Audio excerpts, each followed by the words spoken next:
My name is Lady. I'm back today with some very, very important updates. Very, very, very, very important.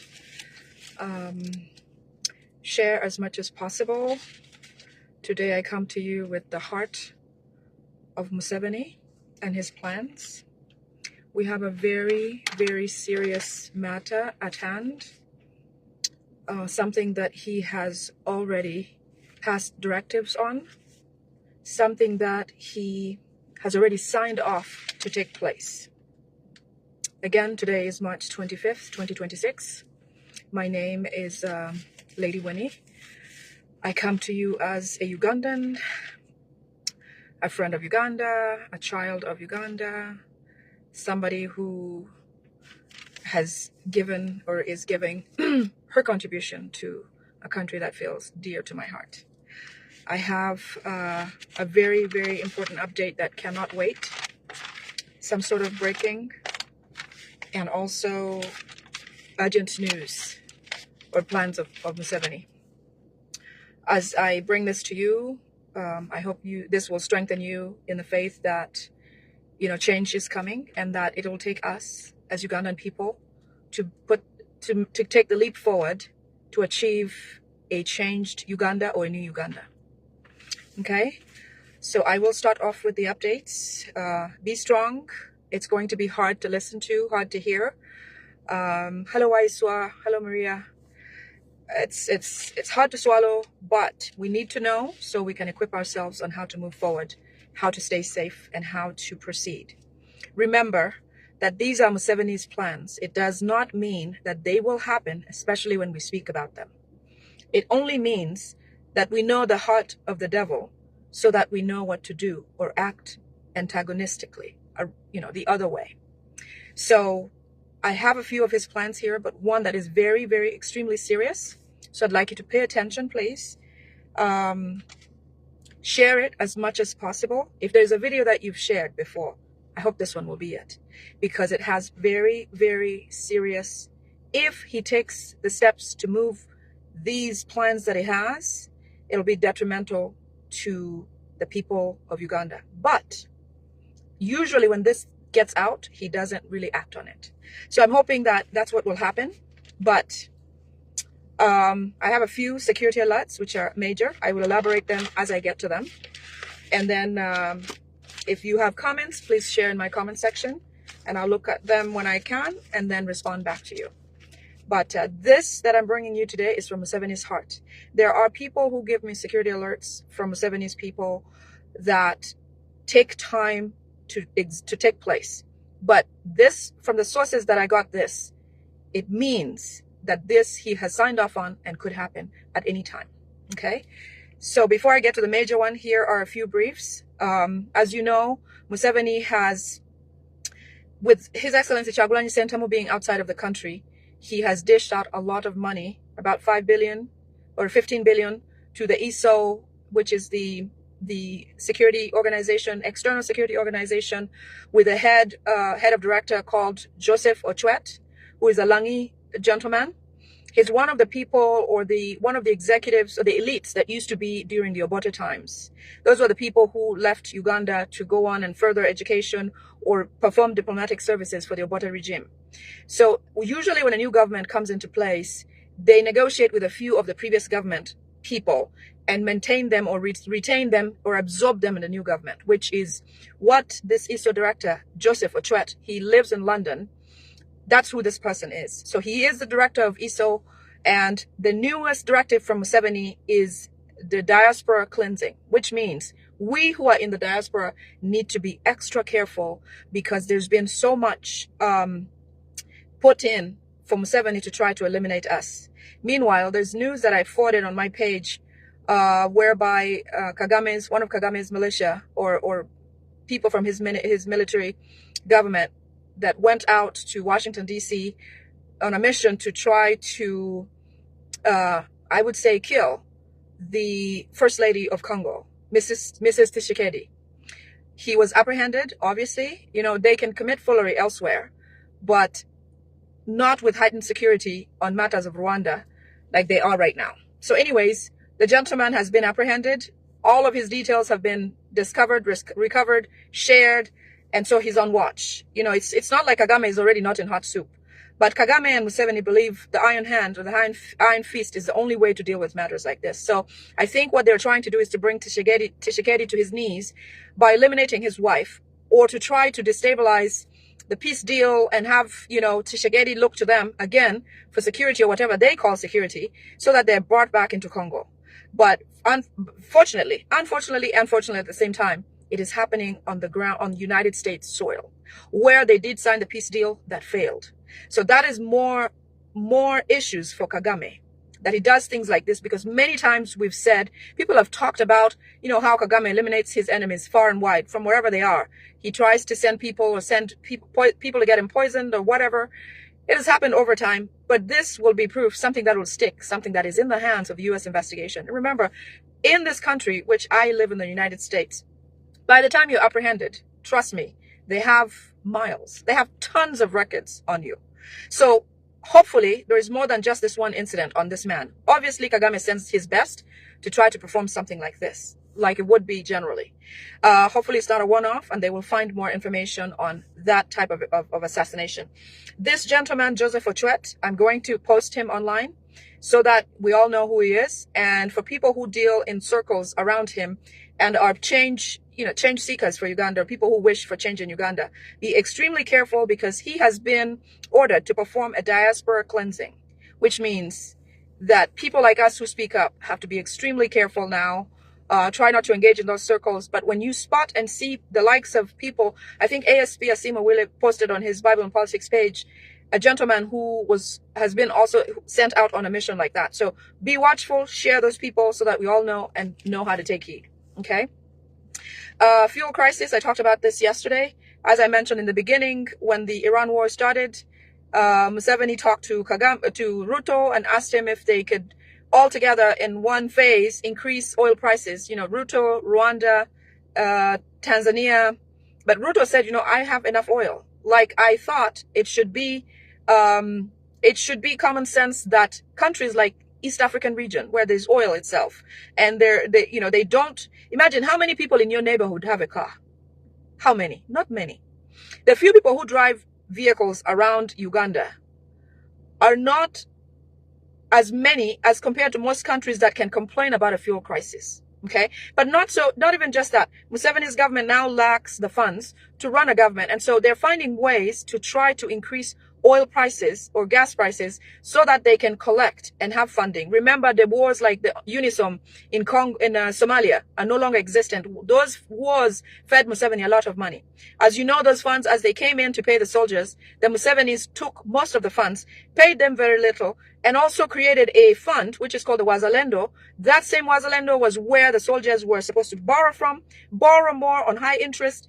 Eventually, they ended up with just a few pennies as the soldiers who were going out to work with Museveni on the UNISOM project.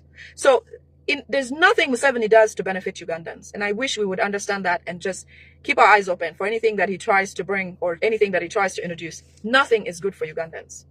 But it gets worse. Listen to this. Remember the phone call? I posted on my page something that said Museveni received a phone call and he passed out, and many people laughed about it. Some people called me stupid. I actually started blocking some people because of my peace of mind. You don't have to listen to what I say, but I hope you do, because it helps. As a Ugandan, it will help you. But if you see that it's absolutely nonsense, you know, you can just block me or you can just unfriend me. Easy. A few people sent me really disturbing messages about what I said. But let me tell you what the call was about. So since Bobby Wine left the country, there's been a lot of stir-ups everywhere, just like there were before. The phone call that Museveni got him to fall, the minute he got the phone call, they told him in the phone call to make sure to remove military personnel or armed forces from His Excellency Oulanya Sentamu's home. It was an order. It was something he cannot refuse. It was something he least expected. It was something that he did not want to do. And so he felt belittled. He felt like he had no way out. In that instant that he received the phone call and the order, his phone fell off his ear and Museveni fell off the chair that he was sitting on. Immediately, they hurried up to get him on life support to try to get him to regain and rebuild, because he had matters of national duties the next day. I think the following day he was seen in Kenya. Museveni lays down on oxygen every night. He's boosted by vitamins and all kinds of things to give him energy for the next day. It used to be when Museveni had to make a public appearance, the night before, he would be on IVs for vitamins or all kinds of juices to get him all pumped up, energy drinks, whatever. That's why when Museveni comes out, sometimes you see him racing to try to show that he can run or he can jump or whatever those things that he does to try to be fit as Kyagulanyi Ssentamu. He has done push-ups at State House. It doesn't mean Museveni is always as pumped up every day, okay? He's pumped all night long to give him a booster to exist the next day.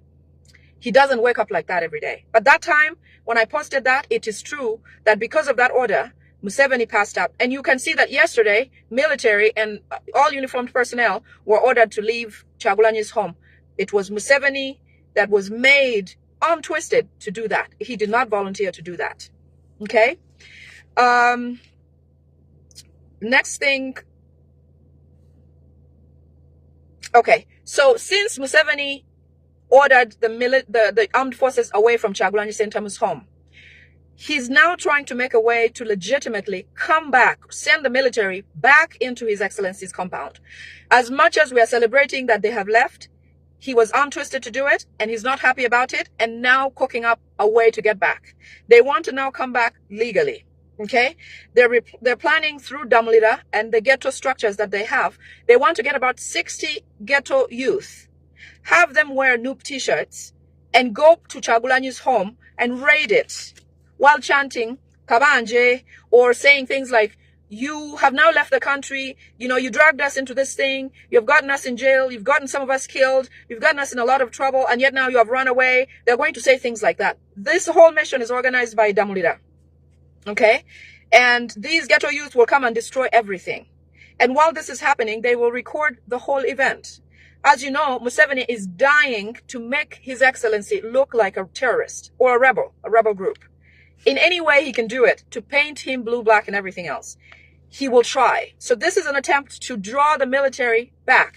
And so when these guys go and do this and demolish the home or destroy the home and do all kinds of things there, Museveni will then send a set of military and police, a combination of, to go back into that home and say that we told you that we're just guarding his home. Remember during the parliamentary sitting where Namuga, one of the new members of parliament, questioned the military executives at parliament about why they are in Kyagulanyi's home.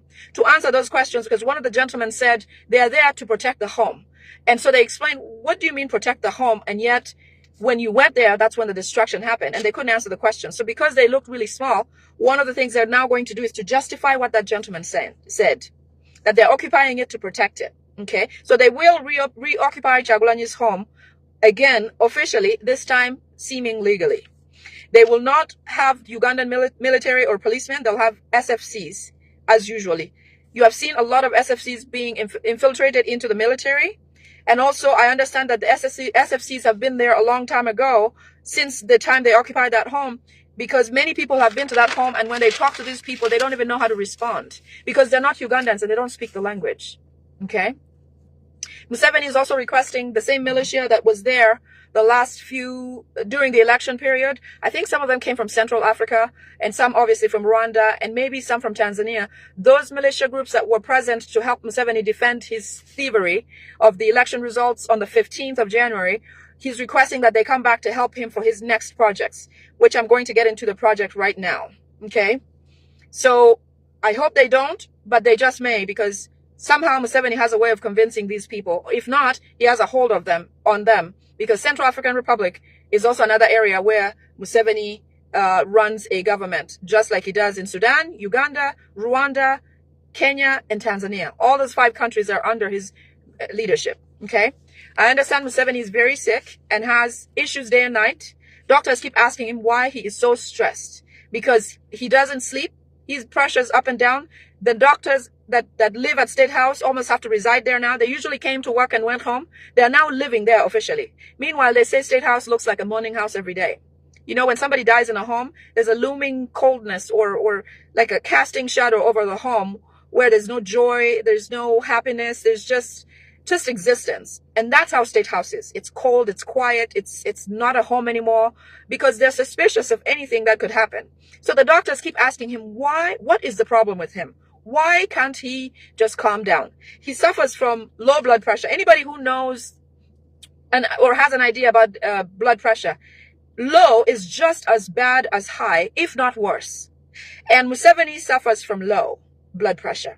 So when I say that he has low blood pressure, it means it steeps extremely low, that as he may not be receiving enough blood or oxygen to the places that need reliable source of blood, oxygen all the time. So low blood pressure means instead of going right where it needs to go, it goes tit, tit, tit, not enough for sustenance of, for example, the brain. And that is why he's hooked onto machines almost every night. So the doctors are just flabbergasted.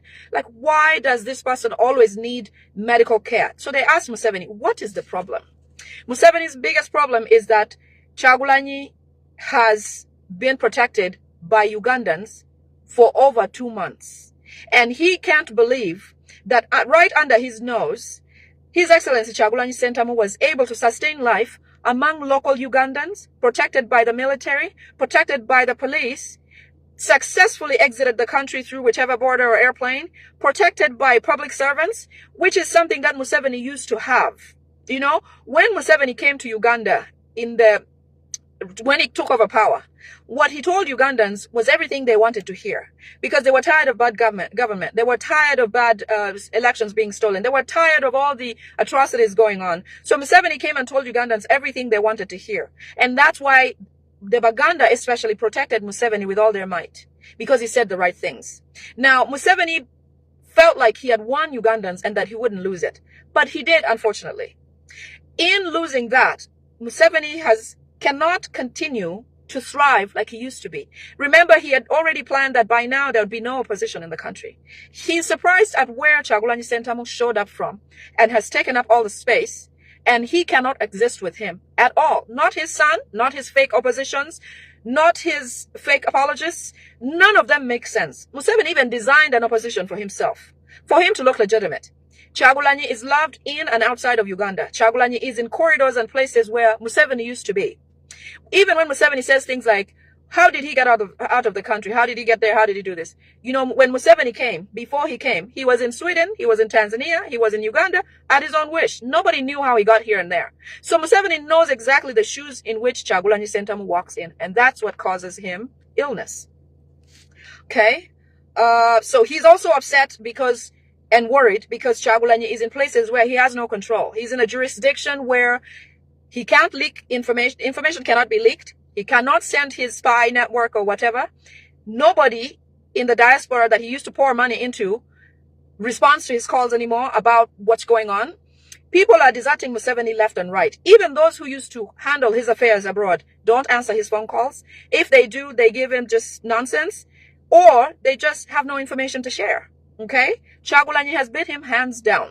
And that's what's going to, hopefully, take this man, because at some point he's got to go.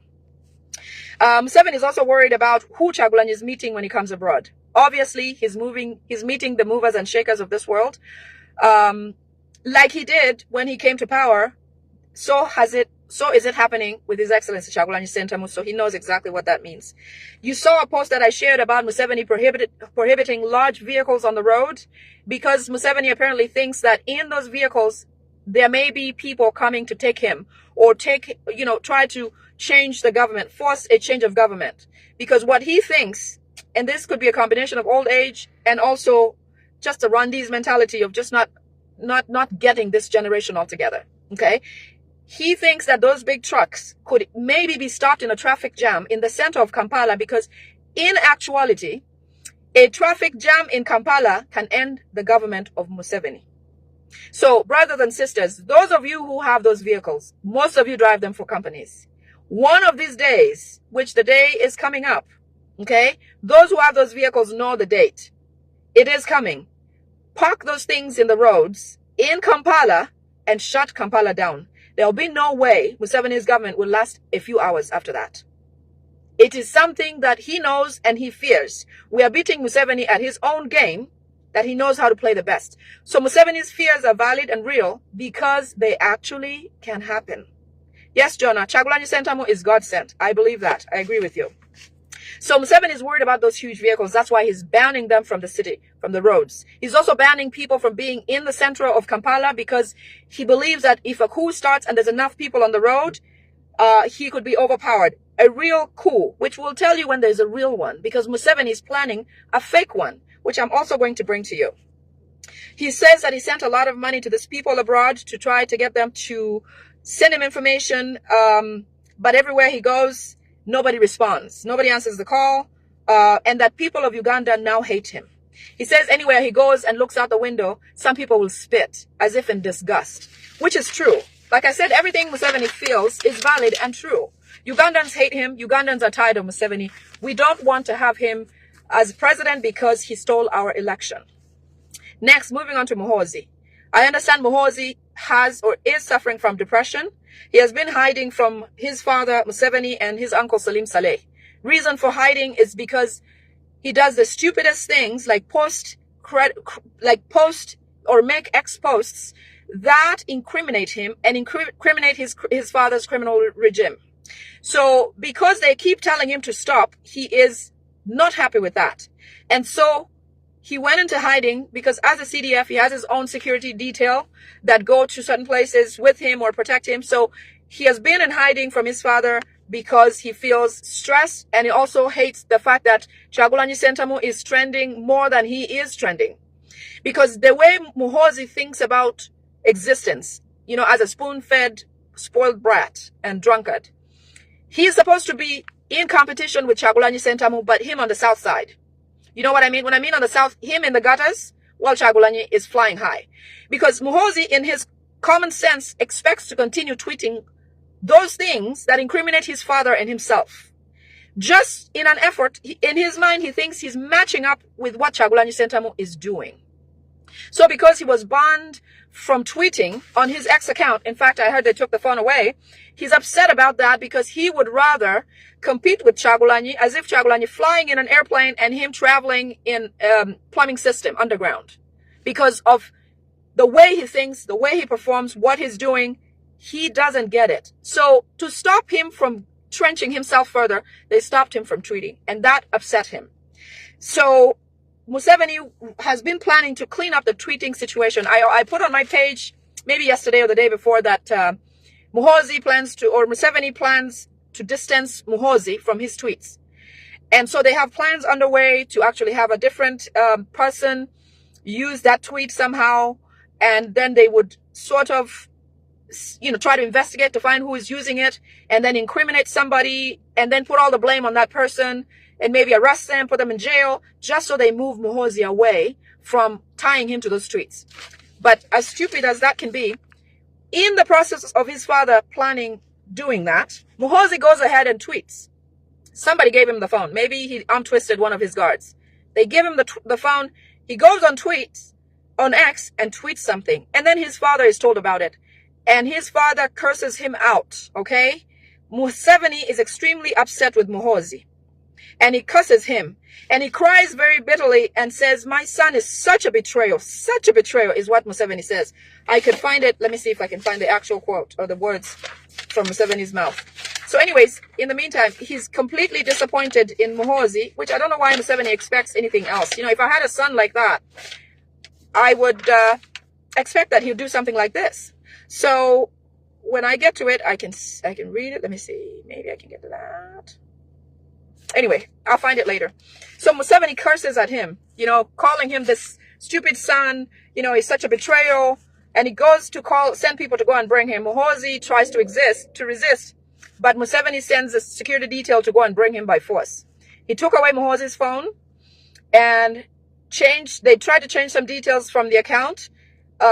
So maybe it'll take him time to get plugged back into his ex account, or he may not use that ex account later on, which will still mean, which we know, that Muhoozi is the one who made those tweets. The whole world knows that. And the other thing that they don't understand is that X is not for their father. These accounts are set up. They're set up here in the United States. Okay, there are facts that are put in when you're creating these accounts. There are things that the FBI or any other intelligence agency can pull that Museveni and his family cannot distance themselves from Muhoozi. Whatever that is will pin to the detail of Muhoozi. So all that Balamu is trying to play and take responsibility for Muhoozi's account is not going to help them. Because when you set up an account, there are certain details that are definitely captured, IP address, location, and all these things. And they'll know that all those locations are only privy to the Muhoozi people. You know, as much as they feel like they can fool Ugandans, they can't fool the whole world. These accounts are tailored. They're tracked. They can track to the T the location of Muhoozi when he tweeted that. You know, if they're going to pin some local ghetto guy in Kampala over there, that ghetto guy has never been to State House. That ghetto guy has never been to Muhoozi's residence. How are they going to tie those two? Balaam, who came out and said Muhoozi's account is his, does not live at Muhoozi's residence. When Muhoozi tweets, what if he tweets from the toilet? If they can track that, that's not Balaam. Unless Balaam lives Muhoozi's life. So whatever they're trying to do will not catch, will not stick. Okay? So they took down the handle. They're trying to change the account, so they're trying to get somebody to take responsibility. Balaam came out, obviously. When he came out and said that, he didn't know or preempt that Muhoozi will come out and tweet. So Museveni threatened to demote Muhoozi from being CDF, but Museveni struggles with a legitimate or a trustworthy person. It has been very difficult for him to trust anybody who is Ugandan. All of those Security Council members, he can't trust. All those who are indigenous Ugandans, he cannot trust anymore. Even those who work for the SFCs, there are a few that he cannot trust because he wonders how this information leaks to us every day.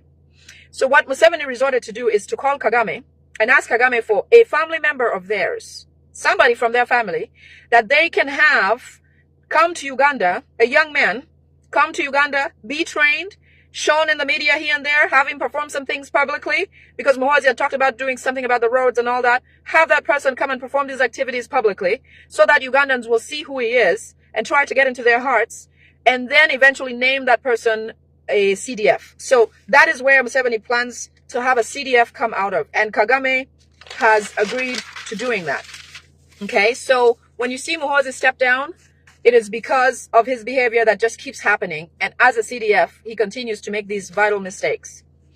The media center, all of you have seen Alan Kasujja, the giant that's come back to Uganda to become the new executive director for all medias. Well, they have a huge plan behind that. Kasujja replaces Obed Katurebe, who had replaced Ofono Opondo. The reason why Katurebe is replaced is because he's a toothless dog, according to what they say. He's not protecting the criminal regime. He's not defending them as much as possible. And so they decided to get this man who speaks English very well, and this man who's always in, you know, the BBCs and all those places on the world stage of publicity. So Alan Kasujja comes heavily armed, okay? He comes with, you know, with obviously highly recommended by the Rwandese. He's a Rwandese himself. You can tell his resemblance with the Rwandese guys in Uganda. So his purpose is to decentralize the media. That means just like you have RDCs for every region of Uganda, and none of them speaks a language of that region. It is why in Acholi, in my village, I have an RDC who speaks Kinyarwanda or Runyankole, fairly learned, and manages affairs of the local people as an RDC. The reason of doing that is to have somebody that Museveni controls, somebody who does Museveni's work and not the people's job. They are not there for our purpose. They are there to report to Museveni and perform the criminal regime's needs. So Alan coming to the media center, the purpose of him coming is to control the media, control information, only allow useless information to come out, filter information, control social media, and the ultimate is to destroy any media that publicizes anything about His Excellency Kyagulanyi Ssentamu or Noop. The most important reason Alan is here is to make sure that news about Bobi Wine does not come to the public eye. And news about Noop does not exist. And all bloggers or YouTubers or any of those change-making or change-wanting individuals do not have access or do not publish their information. What does that mean for a Ugandan? Any one of you who has a smartphone, you are a journalist now, officially. If you can't speak about it, share it with us. If you can, please do safely. But the purpose of this guy coming is so that all of that does not exist in Uganda anymore. What are the things they're trying to do? All media licenses are going to be recalled. All this NTV, UCB, New Vision, all media, TV and radio licenses are going to be recalled. Okay?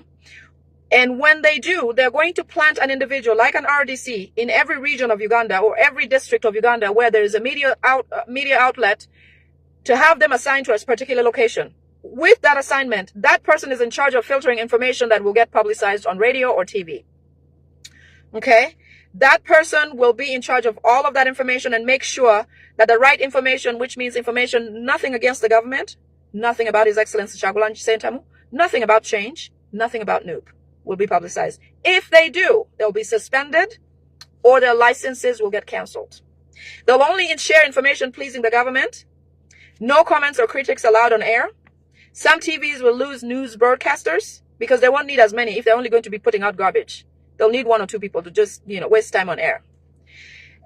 Tame social media is what they want to do. They want to control social groups such as KDF. They want to control mainstream media. News medias have been given $1 billion. $1 billion shillings was given to Alan Kasujja to implement all of these policies, these government policies to fail Ugandans. This is exactly how North Korea is run. North Korea has just a few outlet medias, and the news comes from Kim Jong-un. That's what Museveni wants Uganda. He's now doing it because he doesn't have a way of softening the blow. He's doing it in broad daylight, and it's going to happen. Stage 1, Alan is here. Next, you're going to hear about licenses. In fact, yesterday I saw something online that said that all media licenses are going to be recalled. That is one of the stages in this. They would like to open up more religious slots in the media. So in the afternoon, in the morning, in the evening, all day long, you will hear preaching or praising or whatever. Or I don't want to butcher it. I don't know how the Islam prayer time is called. All that is going to be filled in the day. And then the rest will be bogus stories like, oh, somebody's husband did this, somebody's wife did that, somebody this. Just nonsensical, non-building information that will be broadcasted. Just be prepared for that. They also want to press legitimate radio owners are going to be pushed to the wall and have to sell their media because Ugandans are going to detest this new form of the media. And therefore will push the owners to actually sell their radio stations or social media or TV or whatever. Museveni already has mafias who are ready to buy them very cheaply. It is the reason why NTV was sold, because Museveni could not push this nonsense with the owner, what is his name? Aga Khan, I believe so. He could not push this with the original owner of NTV. That's why that gentleman from Tanzania has been fronted as the buyer of NTV, because it is somebody who is in their camp and they can use and can manipulate and pass all of these stipulations that Museveni has in place in his government. So the purpose for Alan coming is all of those, in generally to suppress the media, social media. I talked about Noob, NTV.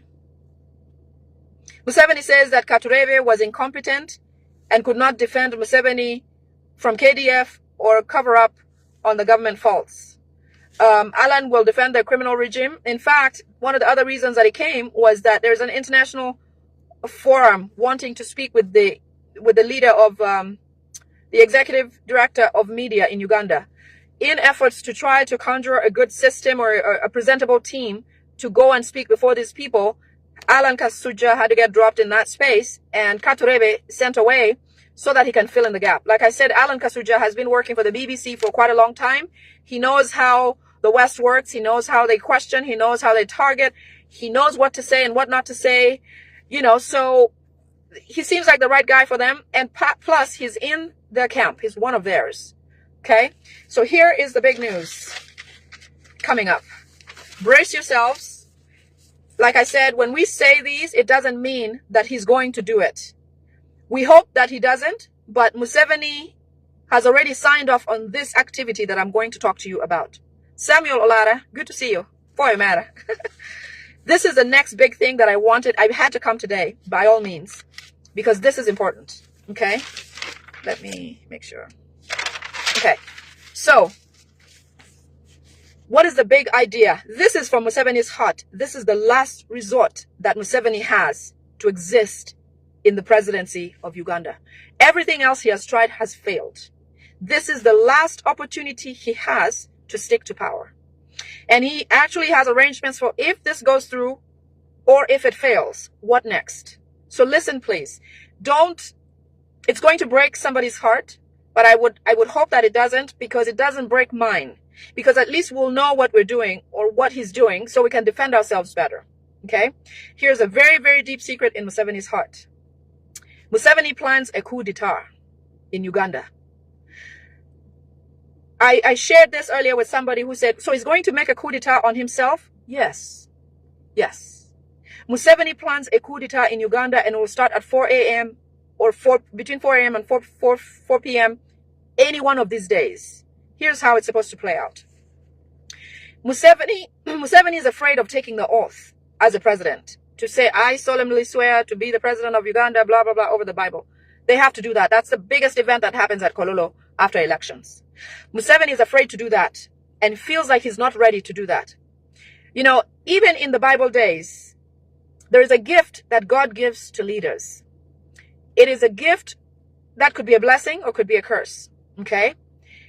Museveni has been having consistent dreams that he cannot interpret. Consistent dreams that are not good when he tries to interpret them. However he tries to interpret them, they look bad for him. He cannot share these dreams because he has no one to share failure with. Okay? Even to the people who work around Museveni, they say that he will never show a weakness. Never. Except to the doctors, because it's collapsing. So anyway, he plans a coup d'etat. Like in the Bible, they say 2 pharaohs and more lost their kingdom or kingship because they had a bad dream about their fall, the downfall of so-and-so. The pharaoh did. The kingdom of Babylon did that. The king had a dream that he could not interpret, but it was a bad dream. Museveni has bad dreams every day. His bad dreams entail or circle around his swearing-in ceremony. That at the time of the swearing-in, he will get abducted or he'll get assassinated. And he fears for both.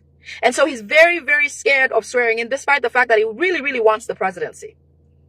In his thoughts, you know, capturing Oulanya Sentamu would have solved it, because then he'd have no reason to fear for his life during the swearing-in ceremony. But in his dreams, he sees a bad event at the swearing-in ceremony. He also feels scared because Ugandans have not accepted him as the president, because they haven't accepted the election results, because they know the truth, and Museveni knows Ugandans know the truth. Plus, the Western world has not accepted and recognized him as the president. So those two or few things make him really, really afraid. He also sees the people that he has killed or hurt that are no longer with us, visiting him in his dreams. So he's battling quite a few things, which make him really scared of swearing in on the day of. So his plan is to set up a coup d'etat. This is how it's supposed to go. This is according to Museveni. Doesn't mean it's going to be this way. So the coup d'etat is in gear. That means he has signed it into action. He has said go to his people. Okay? So anytime before the swearing in, he's going to do that. One of the things or the stages of preparation are, he doesn't want any vehicles on the roads because he thinks that they have people that will try to take him. He doesn't want people on the streets, markets, and city areas. That's why they're you've seen SFCs, people in non-military uniform, kicking people off the streets. Those are his SFCs from Rwanda coming to do the dirty work. They're sending people away from the cities and streets because he wants them clear for him to make his operation. Museveni is afraid of a jam in the city of Kampala because he knows that'll be the end of his governance. So that's why he's trying to make sure there's nothing in city or no people or crowds in city, because he wants to move on with his plan of a coup d'etat. So Ugandans, on that day, if you have that vehicle that you can just park, we'll pay you somehow. You'll be remembered. You'll be honored. You'll be respected for what you did for your country. There's 1 day, 1 hour, 1 minute, that time that is coming, that we will need all of your large vehicles, whether you drive for a company or drive for yourself. Just go ahead, park it, take the key, and walk on. And the rest will happen from there.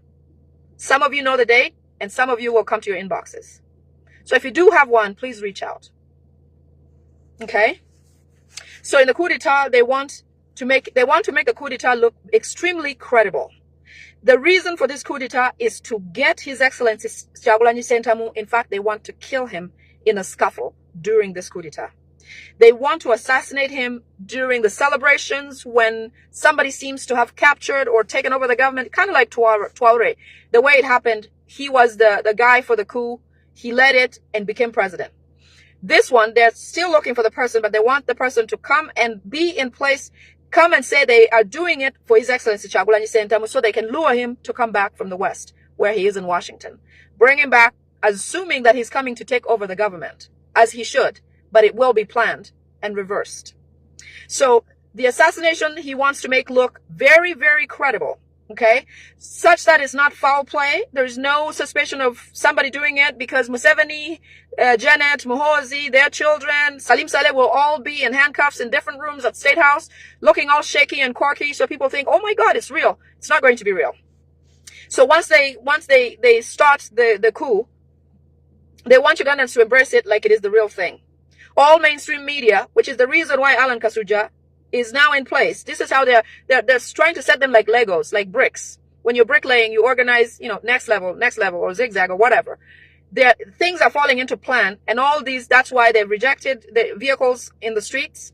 That's why they're kicking people out of Kampala. That's why Alan Kasuja is now in town. That's why the licenses are now recalled. They're trying to zone into this activity. This is their last resort, which is supposed to happen before his supposed swearing in. So they want Ugandans to embrace it without any concerns. All mainstream media, as I said, will be focused on the event. That is the reason why SFCs are now in military barracks. If you have relatives in the military or police, they'll tell you that SFCs are being dropped in different barracks every day, stating that the barracks of origin where they were are under construction or some kind of work, but they're bringing them directly from Rwanda. And also the M23 rebels from Congo that were kicked out of Congo are now being sipped into the Ugandan military every single day. Okay. All M23s who are on the Lake Victoria, trying to deter Ugandans from fishing on the lake, are now being moved into the UPDF. They're getting, absorbed into the UPDF. They had run into Uganda and were added to police and UPDF.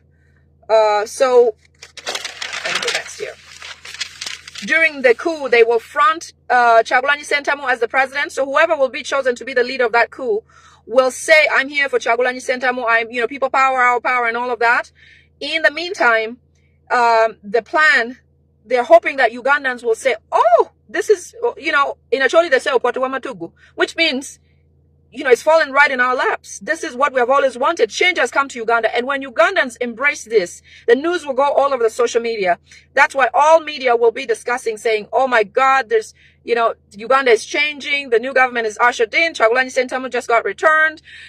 Because they've barred private vehicles from the streets, Ugandans will be on those tankers, all those military vehicles, celebrating, screaming their voices to the top and all that.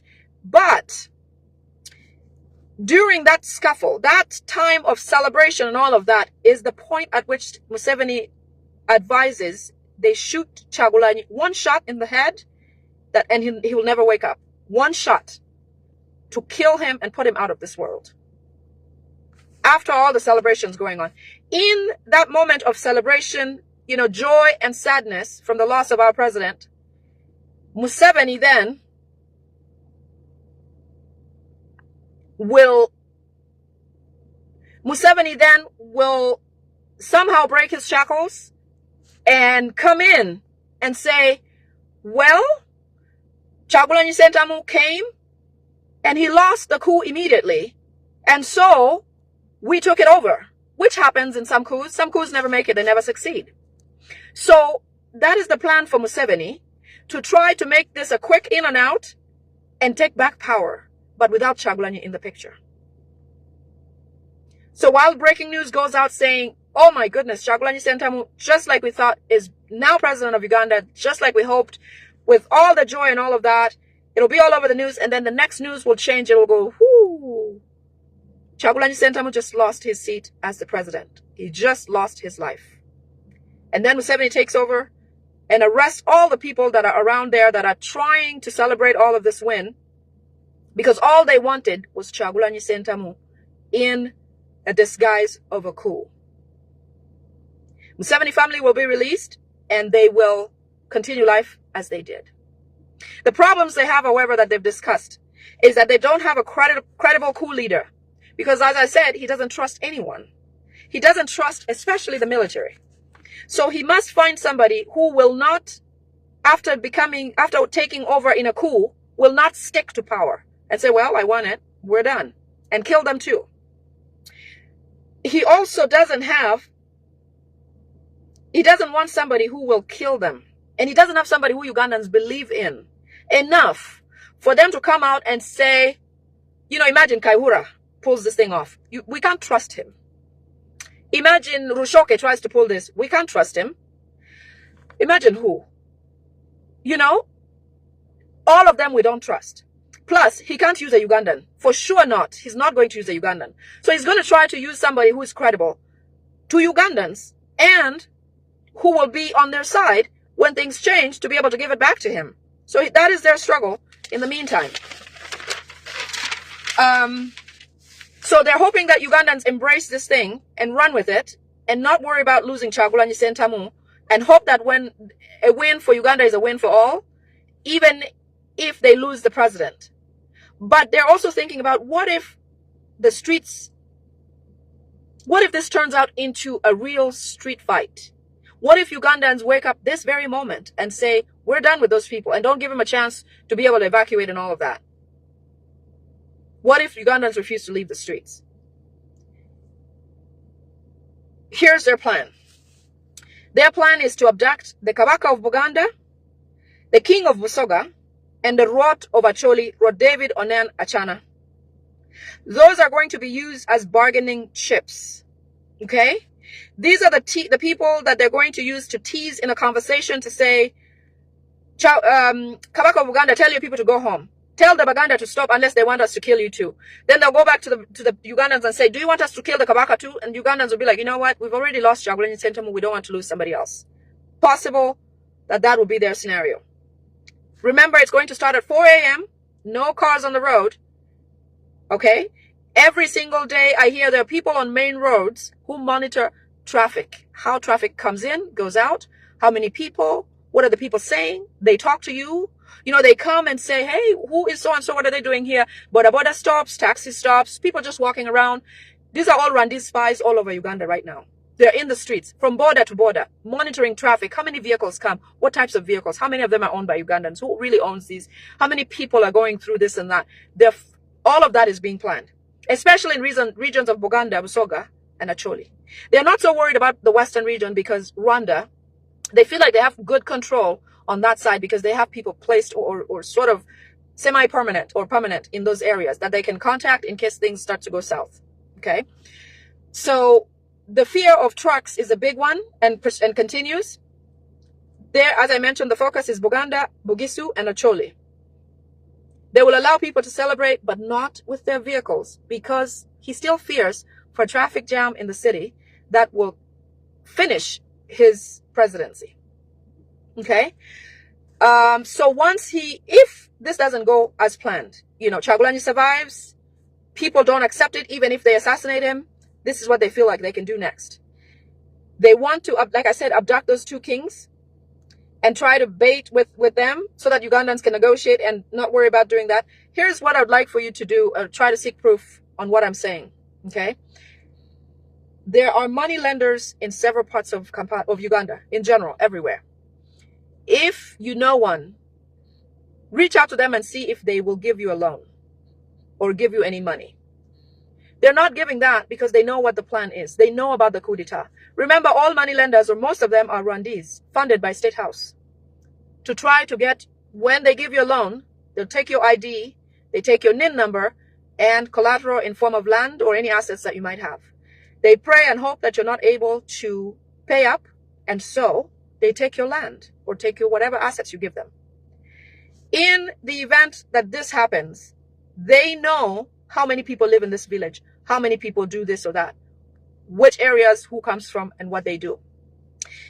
Moneylenders have confirmed to Museveni that they can destroy Uganda in a second, meaning chopping Ugandans like pigs and chickens.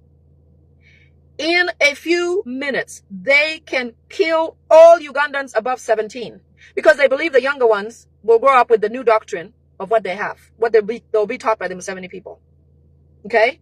So moneylenders are not giving money anymore. They're actually waiting to collect their money if they can. So moneylenders in every region are set as spies in villages to know what you're doing or who's doing what, so that when the time comes that the order comes from State House to go and slaughter, they will do. This drives me to the second point, where they said if Ugandans do not embrace the coup d'etat and try to act out and stay on the streets, they're going to slaughter Ugandans worse than the 1994 genocide in Rwanda. Worse. They are going to slaughter Acholi, which they've already been through some, Busoga, Buganda. They definitely want Buganda because Buganda raised Kyagulanyi Ssentamu. They are going, if this doesn't get embraced, which it will not, and we hope it will not even happen, they are going to slaughter Ugandans like pigs. The moneylenders have confirmed to Museveni that they will. The M23 people are all over Uganda at this point. M23 is in UPDF and police. SFC is in UPDF and police. SFC is in the fisheries. There's a post that showed people, cadets or military cadets who are in training in local communities. Those are all M23s who just returned from Congo because they were kicked out of there. They said they can change the government, they can clear Ugandans in a matter of minutes. They will kill anything above 18 years old. They will only leave anything 17 or less. That is if the coup is not embraced. Okay? The war is mainly in Buganda, Busoga, and Acholi. There's going to be a coup and a war mixed in together. They'll use those cadets and the M23s that are being trained in villages. They want to destroy Buganda. Make sure, I don't want to use the line of Anita, but they want to make sure Buganda does not have any adult over 18 alive. Money lenders have guaranteed this to Museveni.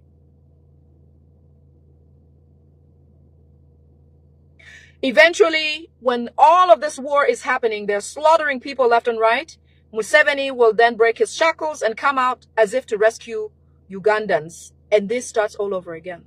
As you know, this is how a lot of people died in Luero, because Museveni sent his rebel people to kill people in the night, and then he showed up in broad daylight to console and condole with them. The same thing he did in Acholi. Acholi people who will tell you that they lived through the LRA wars, they will tell you that the people who came and killed us were wearing UPDF badges, and they spoke Luganda. Museveni purposely sent Baganda to Acholi so that Acholi will hate Baganda for good. And some people still hold that sentiment for a lack of better knowledge about it. So he intentionally is going to do this so that he comes back as a savior, and then we'll start reading about another record number of Baganda who died in a failed coup in so years to come. That is Museveni's heart. When I say Museveni does not wish Ugandans anything good, please believe me, he doesn't. He calls us Abiru, Mwiru or Abiru. You will also notice there's new moneylenders in certain areas. Those are all spies, M23s and SFCs, living locally. Just like he sends RDCs or people to represent different districts from different districts.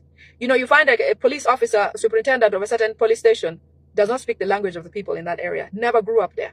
You would think if somebody cared for these people, they would send one of their brothers, somebody who grew up around there, because they would know how to deal with their own people and solve their own problems.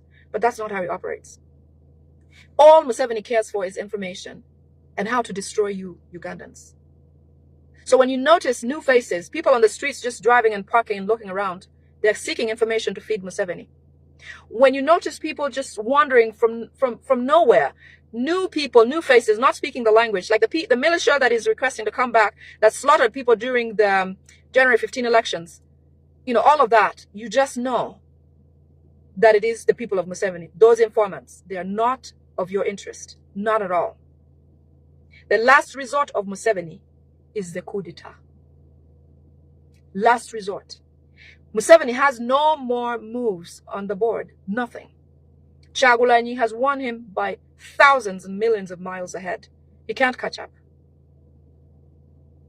Rwanda is crying. Rwanda blames Ugandans for failing their country and tarnishing their name abroad. But because Rwanda is directly linked to Museveni, in fact, Kagame is Museveni's protege. It's easy to break either one of them because they do the same things. And Museveni knows the reason why they're hitting Kagame very hard is because they're looking for him. They do all these dirty deeds together. They plan together. They act together. Imagine that incident today of Mrs. Tshisekedi. Why would Kagame still attempt something like that when he's in this much chaos, especially with the US? But that's how they think. They think every problem has to be solved by the barrel of a gun. But this time, it's not going to work. So Rwanda believes that they have lost in Congo, they've lost in Sudan, and they must hold on to Uganda. That is why they make plans like these. They want to hold on to Uganda to be used as a crutch for them to bounce back. But that's not happening. So remember, when there is a real coup, we will let you know. When we have a real coup of change in Uganda, you will know. When you see Museveni's coup, which he has already signed off into action, do not embrace it. Stay home. Do not get involved because you lose your life. Museveni wants to kill Kyagulanyi Ssentamu by all means. It is why he funds ESO a lot of money for them to try to kill him from abroad. In fact, Muhoozi swears by the fact that Kyagulanyi will never return to Uganda alive. So share this, because there is no peaceful return of His Excellency when those people are still behaving this way. None. Sudan, moving on to Sudan, it is filled with poison. I understand government officials are dying, dropping all day, every day. From nowhere, 12 hours later, they're gone. Every organ failed. A lot of the poison they call the Nam Angel is getting pumped into Sudan. Museveni no longer wants to shoot people. He just figures out a way to get your breath out of you by way of ingestion, poison, food, drinking, all types of things like that. So I know it's heartbreaking, but the reason we share this information is to make you stronger, for you to expect the worst so that you prepare and hope for ease. Hopefully it's not going to be that bad, but at least we know and we can arm ourselves. I don't mean physically with bullets and things, but in your mind. When you have a strong mind, it trumps all else. If you're strong in your mind, you can achieve whatever it is you have in there. I believe that. I've done that. Okay? Don't feel sad. I want to tell you that we have never been this close to change. Never. Never. Everything Museveni does is the kicks of a dying horse. So stay with me, because we're going to get Uganda changed this time, by all means. By all means. It's happening. This is where Museveni was when he started. Okay? I love you and leave you. Take good care. Share information. We're here for you. I love you. Bye.